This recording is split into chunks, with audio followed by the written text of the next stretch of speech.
នមស្ការនិងសួស្តីដល់និស្សិតប្រុសស្រីទាំងអស់ថ្ងៃនេះយើងរៀនបន្តទៅទៀតជញ្ជាក់5តួបន្ថែមទៀតគឺតថតធនៈបាទថ្ងៃនេះយើងរៀនឲ្យចេះសរសេរហើយនឹងចាំមាត់យើងចេះអានបានអញ្ចឹងតថតធនៈនេះយើងត្រូវពិនិត្យហើយសរសេរឲ្យទៀតឲ្យបានច្រើនដងណាទៅចាំហើយបានចេះអញ្ចឹងយើងមើលទាំងអស់គ្នាតគេសរសេរយ៉ាងម៉េចបាទ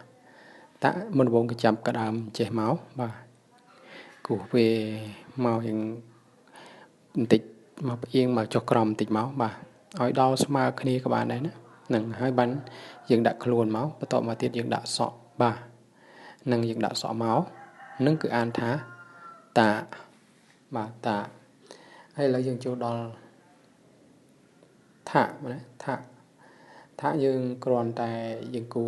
រយើងមានមុខតិចមកហើយវត្តមកដូចលេខ2ដែរនឹងហើយបនខ្លួនមកហើយភ្ជាប់ជាមួយនឹងតួខ្លួនវាមកនឹងតួខ្លួនហើយយើងដាក់សក់ពីលើមកណានឹងអានថាបាទថាអញ្ចឹងចំណាំទាំងអស់គ្នាណានឹងឥឡូវយើងតទៅទៀតគឺតៈណាតៈស្រួលសរសេរទេចំណាំវត្តជើងវាគួយហើយដាក់សក់មកនេះតៈនឹងតៈហើយយើងមើលធៈដូចលេខ3ដែរប៉ុន្តែគាត់នៅតែអត់ដាក់សក់ពីលើទេហ្នឹងចំណាំហើយយើងដាក់ខ្លួនមកហើយភ្ជាប់សក់បន្តិចអត់ឲ្យប៉ះវាទេហ្នឹងអានឹងធៈហើយឥឡូវមួយទៀតគឺអ្នកគឺយើងគ្រាន់តែគួចចេះតែមកហើយយើងដាក់ខ្លួនមកហើយបន្តមកដាក់សក់